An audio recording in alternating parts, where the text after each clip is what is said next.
ఓం మహాగణాధిపతయే నమః. ఓం గురుభ్యో నమః. ఓం శ్రీమాత్రే నమః.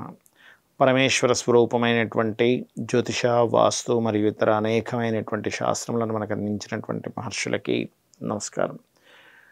హయగ్రీవ హయగ్రీవ హయగ్రీవేతి యో వదేత్ తస్య నిస్సరతే వాణి జహ్నుకన్యా ప్రవాహవత్.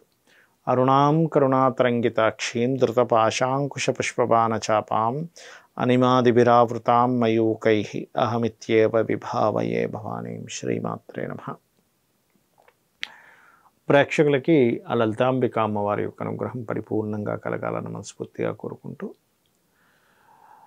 మనం ఈరోజు చెప్పుకోబోయేటువంటి టాపిక్ ఏమిటి, లలితా సహస్రనామాల్లో ఏ నామమునకు ఎటువంటి శక్తి ఉంది, ఏ నామం చేయడం వల్ల అమ్మవారి యొక్క అనుగ్రహం మనకు కలుగుతుంది, తద్వారా జాతచక్రంలో ఉండే దోషం ఏ రకంగా తొలగించుకోవచ్చు, మనకి గృహంలో కూడా ఏదైనా వాస్తు దోషం ఉంటే దానివల్ల కలిగే పరిణామాల్ని ఈ నామం ద్వారా ఎలా తొలగించుకోవచ్చు అనే విషయాన్ని మనం చెప్పుకోబోతున్నాం. ఇప్పుడు ఈ నామం ఏంటి అని చెప్పి చూసుకున్నట్లయితే బండ సైన్య వదోత్యుక్త శక్తి విక్రమ హర్షిత. ఈ నామం యొక్క అర్థం ఏమిటండి? మనం చదువుకుంటూ వెళ్ళిపోతుంటాంగా, బండ సైన్య వదోత్యుక్త శక్తి విక్రమ హర్షిత అంటూ ఉంటాం. అయితే దీని అర్థం ఏమిటంటే, బండ సైన్యము అంటే బండాసురుడి యొక్క సైన్యం ఉందిగా, ఒక రాక్షసుడికి కావచ్చు, రాజుకి కావచ్చు, ఒక సైన్యం ఉంటుంది. బండ సైన్య వదోత్యుక్త అంటే బండాసురుడి యొక్క సైన్యాన్ని వధించడానికి ఎవరున్నారు ఇక్కడ? బండ సైన్య వదోత్యుక్త శక్తి విక్రమహర్షిత. ఆ శక్తి ఎవరా శక్తి అని చెప్పి చూసుకున్నట్లయితే బ్రహ్మాది శక్తుల యొక్క, అంటే బ్రహ్మాది శక్తులు ఉన్నారు కదా, ఈ శక్తి సేనలు, ఈ బ్రహ్మాది శక్తులు అందరూ కూడా వాళ్ళని వధించడానికి పూనుకున్నటువంటి చూసిన ఆ దృశ్యాన్ని చూసినటువంటి అమ్మవారు సంతృప్తిరాలైంది అని అర్థం అనమాట. అంటే ఇది దేనికి పనికి వస్తుందో చెప్తాను చూడండి. ఇప్పుడు బండాసురుడు మనం లలిత సహస్రనామాలో చదువుతున్నటువంటి అక్కడ యుద్ధంలోనే కాదు, మన లోపల కూడా ఉంటాడు, గుర్తుపెట్టుకోండి. బండాసురుడు, అతని కొడుకులు, అతనికి ఉండేటువంటి పరివారం అంతా కూడా మనకి శాస్త్రాల్లో ఏం చెప్తుంటారంటే, అది ఎవరో బయట ఉండేటువంటి అక్కడ మాత్రమే కాదు, మనలో ఉన్నటువంటి నిద్ర, అలసట, లేకపోతే పోస్ట్పోన్ చేసేటువంటి తత్వం, ఇవన్నీ బండాసుడికి సంబంధించిన సైన్యం ఇదంతా కూడా.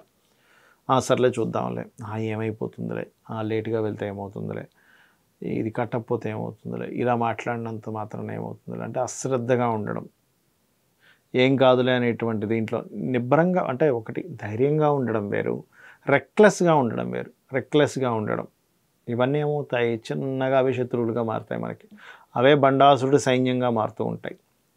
ఈ నామం చేసుకుంటే ఏమవుతుందంటే, మనకి ఎవరైనా శత్రువులు ఉన్నా, అంటే మనం ధర్మంగా ఉన్న శత్రువులు ఉంటారు ఒక్కోసారి, మన అంతర్గతంగా ఇటువంటివి ఏవైనా మనకున్న ఈ అలవాట్లు ఏవైనా ఉన్నా, అంటే పొద్దున నిద్ర లేకపోవడం, బద్ధకంగా నిద్రపోవడం, ఎన్ని పనులున్నా వదిలిపెట్టేసి నిద్రపోతూ ఉండడం, లేకపోతే మనకి చూడండి ఒక్కోసారి మన యొక్క శక్తి మనకి ఎంతో ఉన్నా కూడా దాన్ని ఉపయోగించుకోకపోవడం, అది కూడా ఒక అవలక్షణం. ఈ అవలక్షణాలన్నీ బండాసురుడు యొక్క సైన్యం అనుకోండి కాసేపు. ఆ అవలక్షణాలని గుర్తించి, బద్ధకాన్ని వీటన్నిటిని గుర్తించి, ఇలా ఉండకూడదు, మన మనుష్య జన్మ చాలా గొప్పది, దీని నుంచి మనం బయటపడాల్సిందే అని చెప్పి ఎవరైతే దాన్ని మరలా రిఫ్రెష్ చేసుకొని వాళ్ళు తెలివిగా ముందుకు వెళ్తుంటారు, అదే అమ్మవారి యొక్క శక్తి. ఈ నామం చేసుకోవడం వల్ల ఏమవుతుందంటే, మనలో ఏవైతే ఒక నెగటివ్ థాట్స్ కావచ్చు, నెగటివ్ ఎనర్జీ కావచ్చు, మనలో ఏదైతే ఉందో దాన్ని ఈ బండ సైన్య వదోత్యుక్త శక్తి విక్రమహర్షిత, ఈ బండ సైన్యాన్ని ఎలా అయితే ఆ యొక్క దేవతలు, బ్రహ్మాది దేవతలు సంహారం చేశారు, వాళ్ళ మీద యుద్ధం చేసి ఎలా అయితే హతమార్చారో, మనలో ఉండేటువంటి సెల్స్ కావచ్చు. ఇప్పుడు చూడండి, మనకి ఎవరికైనా సరే క్యాన్సర్ వచ్చింది, ఏమంటారు, సెల్ డిజార్డర్గా పెరిగిందండి, లేకపోతే కొంతమందికి ఇమ్యూనిటీ డిజార్డర్ అంటారు. అంటే ఇమ్యూనిటీ వాళ్ళ మీద దాడి చేస్తూ ఉంటుంది. ఇదేమిటి అంటే అదంతే, అదొక రోగం. అలాంటి వాటన్నిటికీ కూడా ఈ మంత్రం పనిచేస్తుంది. అలాగే ఇంట్లో వాస్తులో ఆగ్నేయము, దక్షిణాగ్నేయము, దక్షిణము అని 3 దిశలు ఉంటాయి. ఆగ్నేయానికి దక్షిణానికి మధ్య భాగమే దక్షిణాగ్నేయం. ఆ దక్షిణాగ్నేయంలో శక్తి లోపిస్తే కూడా ఇంట్లో ఉండేటువంటి వారికి ఏదో నీరసంగాను, శక్తి లేనట్టుగాను ఉంటూ ఉంటారు.